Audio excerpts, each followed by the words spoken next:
నా మీద రాణా గారి మీద పసుపు చల్లి మా ఇద్దరి మనసులు తనువులు ప్రాణాలు ఒకటేనని నిరూపించావు. ఇంతగా పెనవేసుకున్న మా ఆత్మలు వేరు కాలేవని, మమ్మల్ని ఎవరూ విడదీయలేరని నాకు నువ్వు సంకేతమైతే ఇచ్చేశావు. ఇప్పుడు చేయుతు కూడా ఇవ్వు. నువ్వే చెప్పాలి తల్లి, ఈ పెళ్ళిని నేను ఎలా ఆపాలి? రాజేశ్వరి గదిలో ఇప్పుడు ఎవ్వరూ లేరు. నాకు ఆ తూట తప్పకుండా దొరుకుతుంది.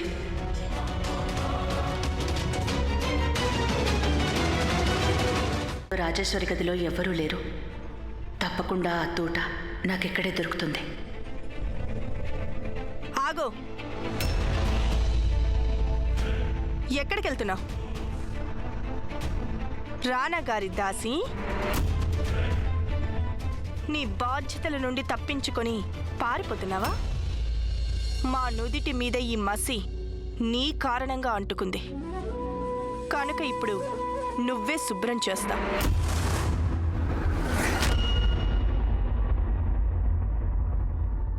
మొహానికి మసి పట్టేది ఇంకొకరి కారణంగా కాదు, మనిషి చేసుకున్న తన కర్మల వల్లే అవుతుంది.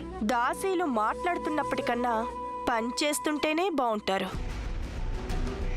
మా వివాహానికి మమ్మల్ని నువ్వే తయారు చేయాలి. చిత్తం రాణి గారు.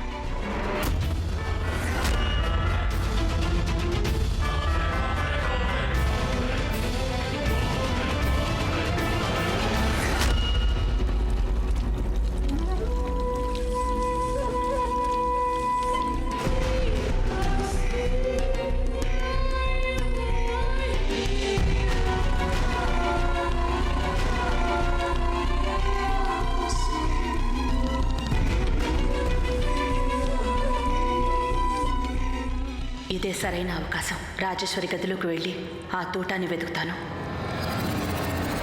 ఎక్కడికి వెళ్తున్నావు? నీ పెళ్లి బట్టలు తీసుకురావడానికి వెళ్తున్నాను. నిన్ను తయారు చేయటం నా బాధ్యత అన్నావుగా.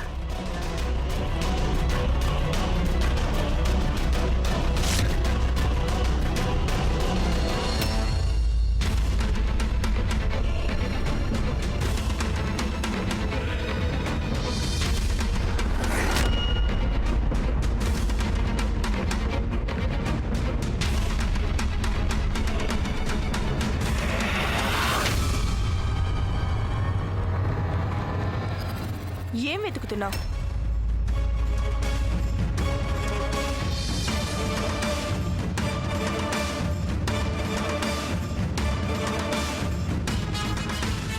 అది నేను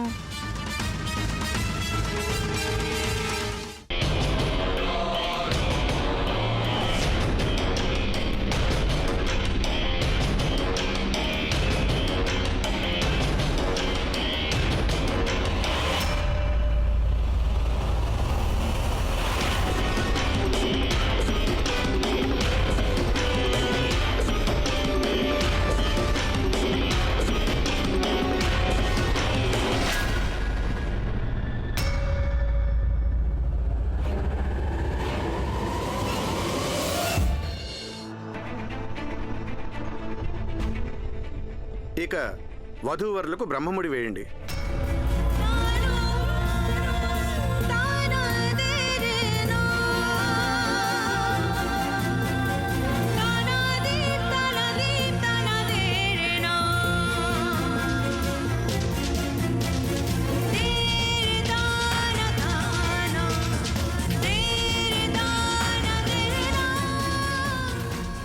రాణా గారు, నేను ఈ ముడి వేస్తున్నాను, కానీ నా మాంగళ్యం మీద ప్రమాణం చేస్తున్నాను.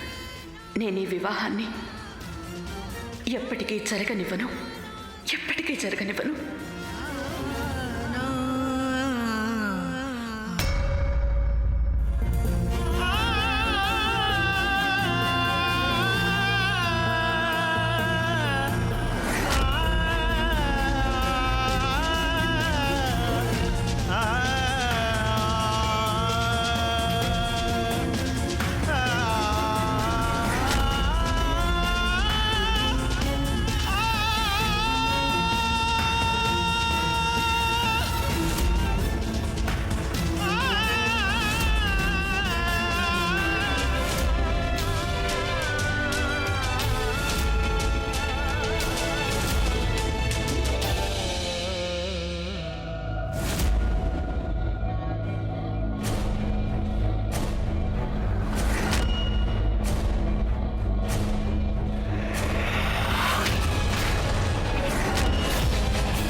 మేము ఈ పని చేయలేము. గాయత్రి, మేము మిమ్మల్ని ప్రేమిస్తున్నాము. నేను కూడా మిమ్మల్ని ప్రేమిస్తున్నాను రాణా గారు.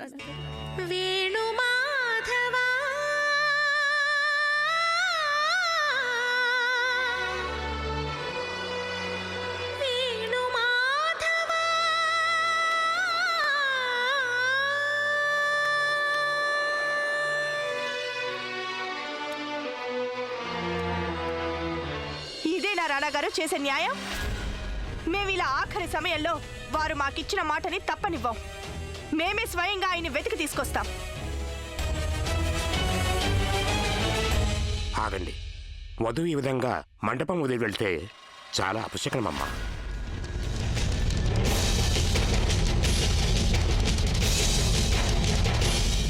గాయత్రి, మేము ఈ పని చేయలేము.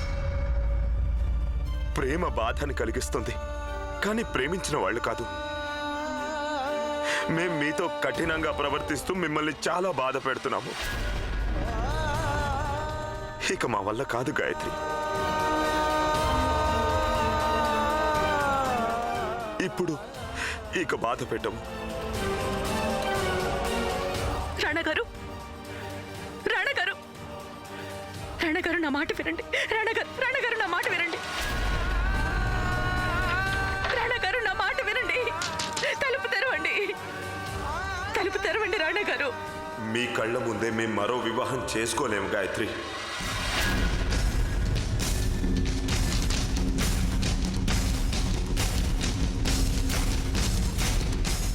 రాజమాత, వివాహానికి ముహూర్తం దాటిపోతుంది.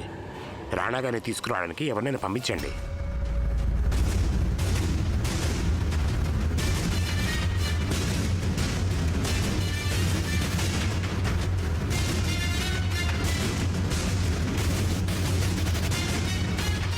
మీ దగ్గరికి రాకపోవడానికి కారణం నా దగ్గర బలమైన సాక్ష్యం లేకపోవడమే. కానీ ఈరోజు నా దగ్గర సాక్ష్యం ఉంది, నేను నిరూపించగలను. ఏ తూటా కారణంగా అవినాష్ చనిపోయాడో అది మీ తుపాకీలోంచి వచ్చింది కాదు,